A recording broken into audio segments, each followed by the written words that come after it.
Inilah bentuk komunikasi bahasa isyarat yang tengah dipelajari dan diperagakan oleh sejumlah mahasiswa bersama komunitas Sadila atau Sahabat Difabel Lampung.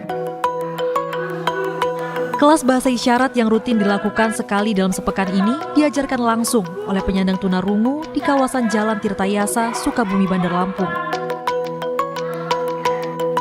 Untuk materi yang diajarkan biasanya mulai dari abjad, angka, hingga kosakata sederhana, sehingga nantinya dapat digunakan untuk berkomunikasi dengan penyandang tunarungu.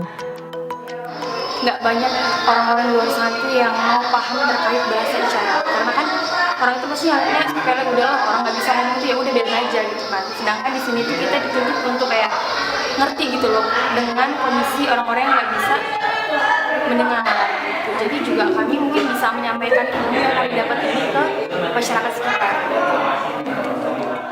Komunitas Sadila yang digagas sejak 2018 ini telah mewadahi sejumlah kegiatan bagi penyandang disabilitas, termasuk kelas bahasa isyarat yang juga terbuka bagi sukarelawan.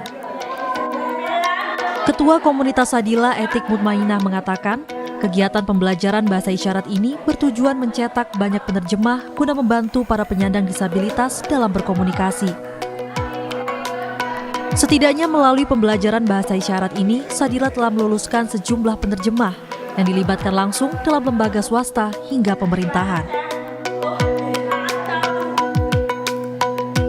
Nah, kalau tujuan dari Sadila ini sendiri itu ingin mensosialisasikan gitu. Jadi gimana caranya teman-teman dengar ini bisa berkomunikasi dengan teman-teman tuli itu sendiri gitu.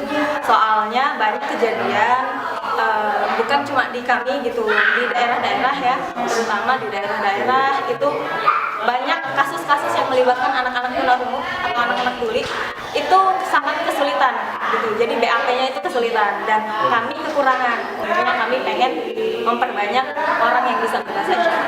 Jadi yang tujuannya adalah untuk melakukan pendampingan kepada anak difabel. Lebihnya seperti itu.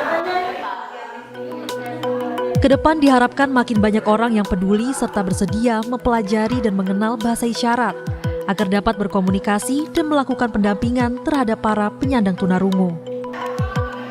Vinda Sela, Rian F. Winarta, Kompas TV, Lampung.